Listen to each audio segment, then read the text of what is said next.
सेंद्रिय खतं असतील, पीडीएम पोटॅश आहे, काही सागरिका नावाचे काही कंपन्यांचे प्रोडक्ट आहेत. तर ह्या प्रोडक्टची सक्ती कृषी केंद्र चालकाला केली जाते कंपन्यांकडून. आणि शेवटी कृषी केंद्र चालकाकडला ₹1,00,000 युरिया घ्यायचा असेल तर ₹1,00,000 इतर खतं घ्यावं लागतं. मग तो त्याच्या घरी तर ठेवणार नाही आहे, त्याला शेतकऱ्यालाच विकायचे आहे. पण मूळ मुद्दा असा आहे की शेतकऱ्याला त्याच्या पिकाला ह्या किंवा कीटकनाशकाची सक्ती होते. तर याची गरज त्यावेळी आहे का जेव्हा तो रासायनिक खतं घ्यायला येतो तेव्हा त्याला याची गरज असते का? तर याचं उत्तर नाही आहे. आणि हेच मुळात मोठं वादाचं कारण आहे की ह्या अशा पद्धतीची लिंकिंग करणं ह्या कंपन्यांना सुद्धा थांबवायला सांगा.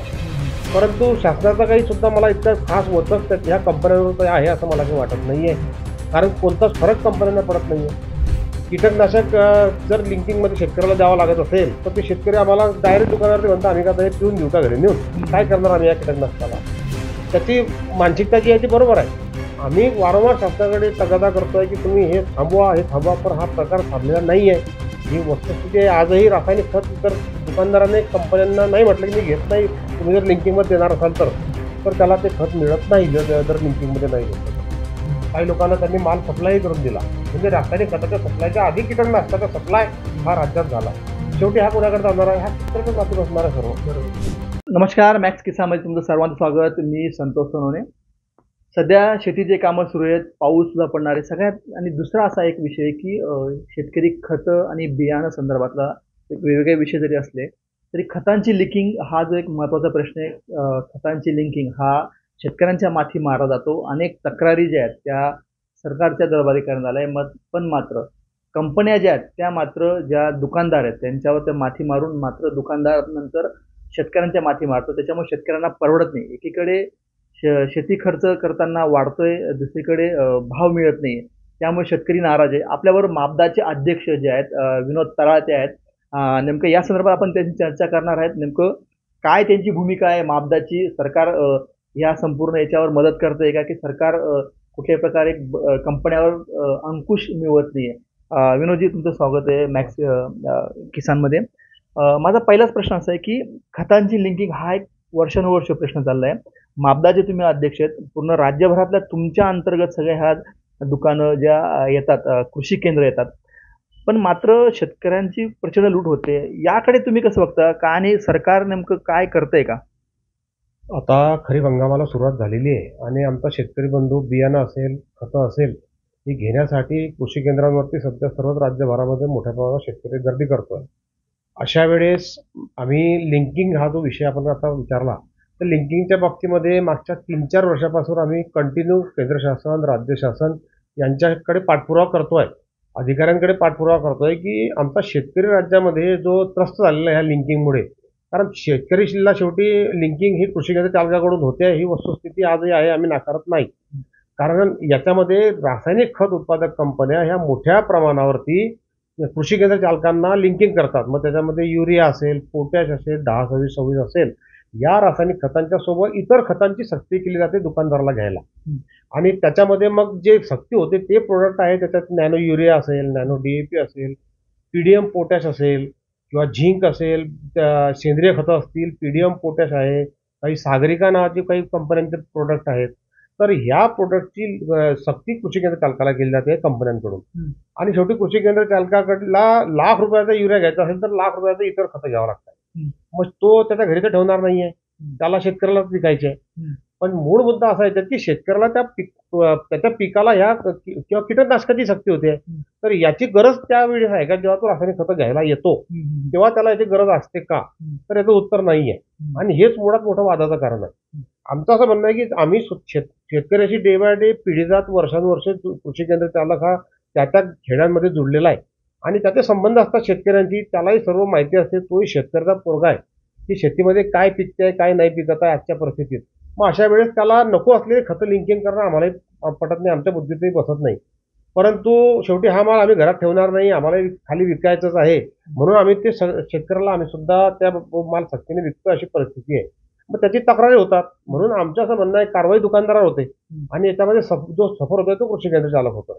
आम्ही गव्हर्नमेंटकडे सातत्याने मागणी करतोय की आम्ही शेतकऱ्याच्या सोबत आहे, तुम्ही ह्या अशा पद्धतीची लिंकिंग करणं ह्या कंपन्यांना सुद्धा थांबवायला सांगा. परंतु शासनाचा काही सुद्धा मला इतका खास वचक ह्या कंपन्यांवर आहे असं मला काही वाटत नाहीये. कारण कोणताच फरक कंपन्यांना पडत नाहीये. कीटकनाशक जर लिंकिंगमध्ये शेतकऱ्याला द्यावं लागत असेल तर ते शेतकरी आम्हाला डायरेक्ट दुकानावरती म्हणतात आम्ही का ते पिऊन घेऊ का घरी नेऊन काय करणार आम्ही या कीटकनाशकाला. त्याची मानसिकता जी आहे ती बरोबर आहे. आम्ही वारंवार शासनाकडे तगादा करतोय की तुम्ही हे थांबवा पण हा प्रकार थांबलेला नाहीये. ही वस्तुस्थिती आहे. आजही रासायनिक खत जर दुकानदाराने कंपन्यांना नाही म्हटलं की मी घेत नाही, तुम्ही जर लिंकिंग मध्ये देणार असाल तर त्याला ते खत मिळत नाही जर लिंकिंग मध्ये नाही घेतलं तर. त्यामुळे याच्यामध्ये शासनाने कुठेतरी कठोर व्हावं अशी मी आपल्या चॅनलच्या माध्यमातून शासनालाही परत एकदा विनंती करणार आहे. आपल्या राज्याचे जे सन्मान्य कृषी मंत्री आहेत माणिकरावजी कोकाटे साहेब यांनी चांगला इनिशिएटिव्ह घेतला. मध्यंतरी त्यांनी 2-3 मीटिंग्स लावल्या. आमच्या वतीने आम्ही ज्या ज्या ठिकाणी त्यांना तक्रारी सांगितल्या की ह्या ठिकाणी हे कंपनी लिंकिंग करते आहे, तर त्यांनी ताबडतोब त्या जिल्ह्यांमध्ये ऍक्शन घ्यायला सांगितलं. परंतु तरी सुद्धा काय होते की कंपन्यांच्या लोकांवरती पाहिजे तसा धाक शासनाचा नाहीये. त्याच्यामुळे आम्ही अशी मागणी करतोय आपल्या वतीने सुद्धा की एखाद्या ठिकाणी कृषी केंद्र ज्याला चुकत असेल ना तर त्याच्यावरही कारवाई करा.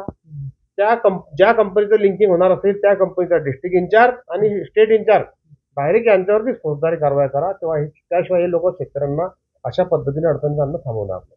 नाही, तुमच्या बोलण्यात एक महत्त्वाचा मुद्दा बसला की जनरली म्हणजे कंपन्या बळजबरी दुकानदारांना माथी मारतात आणि ते शेवटी शेतकऱ्यांना द्यावं लागतं.